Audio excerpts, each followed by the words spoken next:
No, l'chaim levrocha.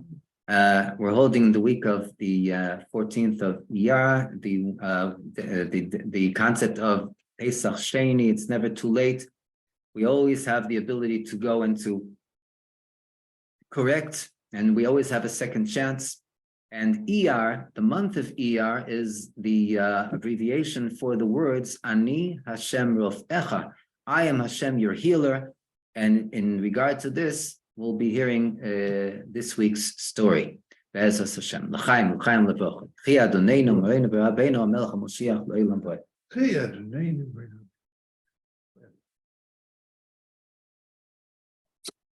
It's a story that I saw was printed actually this past week in English. And it's a story about one of the great Hasidim, one of the great followers, Hasidic followers of the Rebbe. And he had a very long life. His name is Rabbi Yekusiel Leffler, or Lepler in English. He was a chassid of three Rebbeim, of the Alter Rebbe and the Mittler Rebbe, the Alter Rebbe's son, Rabbi Dov Ber of Lubavitch, and the Tzemach Tzedek, the third Lubavitcher Rebbe, Rabbi Menachem Mendel of Lubavitch.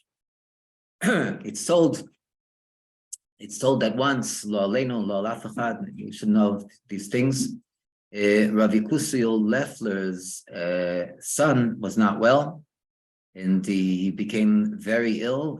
They went to local doctors that weren't able to go and to find what is going on. They weren't able to find a cure for the son. So he decided to go to the big city. The big city then was then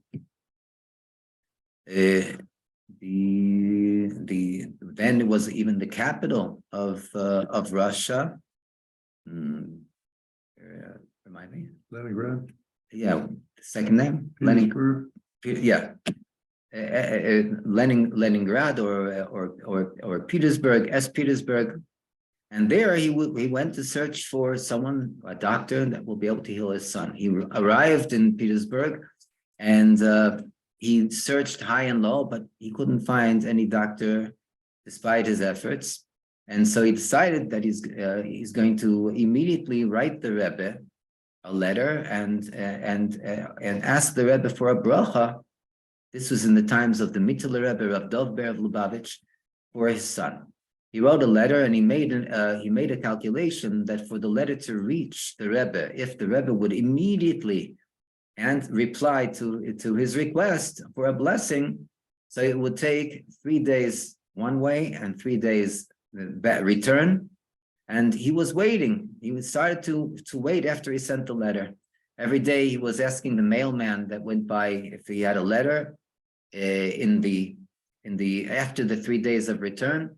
And the first and second day, the mailman was sorry to say that there was no mail for him. The third day, however, he went to the mailman and he asked the mailman if he has any mail. And the mailman said something very strange. He said, "Yes, you do have a letter, but I can't give it to you right now. You'll have to wait till tomorrow. I'm in a very big rush." Rav Yekusiel Leffler, he heard this and he said, "What? His son is waiting and is not well." So he ran after the mailman and he started to open the mailman's satchel and put his hand in and started to go through the letters himself, until finally he found the letter that was addressed to him. It was from the Rebbe, the Mittler Rebbe. And as he takes the letter out, the mailman stops in order to go in to make a seder, to make an order in his mail bag. And so Rabbi Yekusiel asks him, "I don't understand. What's the matter with you? Why are you in such a mad rush today? You're never in such a rush." So he answered that he was requested to go into obtain a horse and carriage for the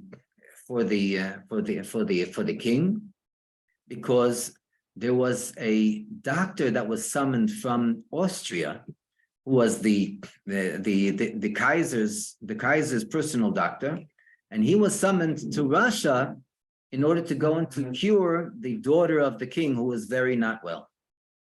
So Rabbi Kusil, as he's answering him, Rabbi Kusil opens up the letter that he received from the Rebbe, and he starts reading that the Mittler Rebbe writes that he received his request for a blessing, and he's sending his blessing, and he assures him that a blessing will come from far and from near. And then the Mittler Rebbe signs the letter. On the bottom, P.S., postscript, he writes, you should not be scarce with the financial expenses for the refuah, for the healing of his son, of Rabbi Kusil Leffler's son. He heard this, and he heard what the mailman told him, and he said, wow. He puts one and one together, and he says, if this doctor, this specialist came all the way from Austria, and he's here right now, this must mean what the Rebbe says. And so he asks the mailman, where is the doctor found? He said, listen, I didn't tell you anything, but he's at this and this address, and this is where I need to bring the horse and carriage, and you can try your luck. He wishes him the best.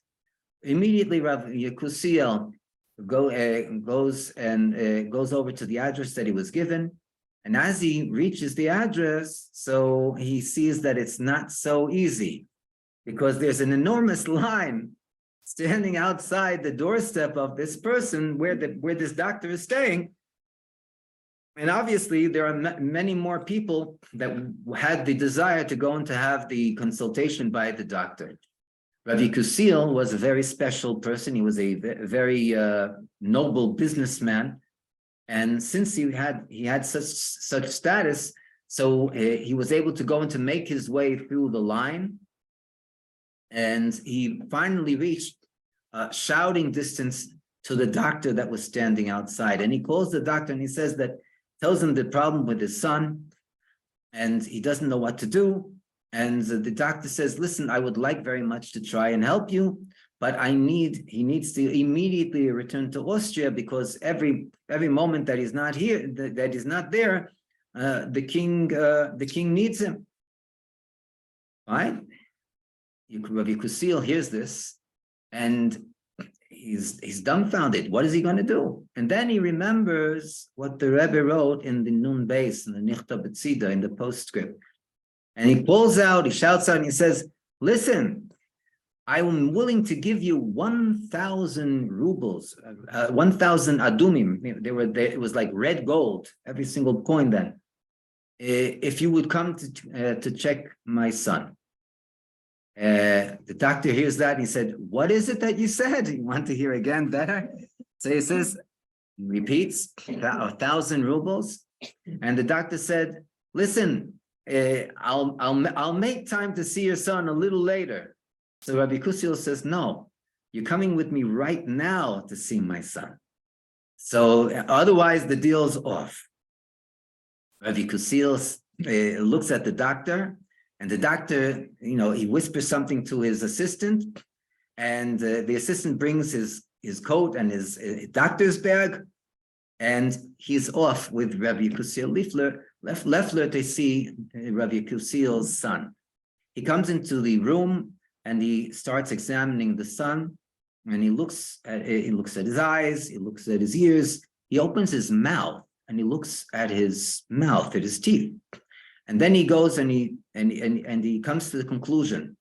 And by the way, the doctors where Rav Yekusiel came from, they also came to the conclusion that he had a very acute virus that attacked the bone marrow. Lo aleinu v'lo al af echad. It's a very terrible sickness. And so the doctor here from Austria told Rabbi Yekusiel, yes, the conclusion of those doctors is correct from what he sees, but he says he found the root, he found the source of the virus, and he tells him it has to do with a tooth that was inflamed, and the virus traveled from the gum of the mouth all the way into the bone marrow and affected the bone marrow. So Rabbi Kusil says, what is he supposed to do now? So the doctor thinks a moment, and then he says, it's an unbelievable coincidence, even that you were able to catch me as I am here, because here in Russia there's nothing to do. They don't have any medicine for this. But just now they developed in Austria a new medicine, and this medicine is specially to remove this type of virus. He says, yeah, but the medicine is in Austria. The doctor thinks again, and he says, let me check, because I might by chance have taken a sample of this medicine with me in my bag. He goes through all his medicines, and finally he takes out a canister, and he says, here it is. And he says he's going to give now the Rabbi Kusil Leffler's son a portion of the medicine, but he says he has to bring another professional doctor to oversee the continuation of the dosage that his son should receive, because too much of this medicine is not good either. As he heals, so he should take the dosage down. And with this, the doctor looked at Rabbi Kusil, and he says, I still can't get over the fact that you found me and that you were willing to go and to offer me such a grand amount of money. Rabbi Kusil tells him, nothing is by coincidence. Everything is from heaven. Everything is by divine providence. And you should know one thing, that there is a leader of the generation that is running the show here in this world, and he is called a Rebbe. And this Rebbe, his name is Rav Dovber of Lubavitch. With this, the doctor parted and went back to Austria, and Rabbi Kusil Leffler's son healed slowly but surely. But here we see the amazing concept of what it means to be connected with a Rebbe. First of all, Rabbi Kusil didn't even know if the answer is going to come or not. So he's going every day and he's pestering the mailman. Then finally the mailman comes, and he wasn't even going to give him the letter. And everything was falling into place. And he wanted to know why he was rushing. Why is he in such a rush today? And then he all of a sudden found out about the doctor from Austria, the Kaiser's doctor. And then the Rebbe writes that his Yeshua, his salvation, and the Rebbe's reply will come from far and from near. From far, that's the doctor from Austria. And from near, the fact of the matter is that the medicine was brought all the way to his door by the doctor. But last but not least, not to forget, we have to remember that Rabbi Kusil, he was left without anything to say, because the doctor told him, "I'm going back today." And all of a sudden, the words of the Rebbe come to him, and he offered him literally an unbelievable sum of money. But that's what the Rebbe wrote to him in the letter, and this is exactly what he did. And obviously, 1,000 rubles is not any value in comparison to the life of his son. He wrote in should be Hashem's will that we should have such iskashus, such connection and such unification with the Rebbe, and the words that the Rebbe gives us, especially when we write the Rebbe. We have the opportunity to write the Rebbe in the Igros Kodesh and the Rebbe's letters, and we receive replies. People, hundreds and thousands and tens of thousands every day receive replies all over the globe, and this should be the request that we're giving to the Rebbe in the Igros Kodesh, that we want Reitzim Anu L'Reises Malkeinu. We want to see our King. We want to see the Rebbe as King Moshiach, as we just studied in the Ilchus Yad HaChazaka and Ilchus Malachim, the concept of the era, the period of the coming of Mashiach, and it should be on a revealed basis. Mamish. Now, immediately. Melech Ha'Moshiach le'olam va'ed. Yeah, the name.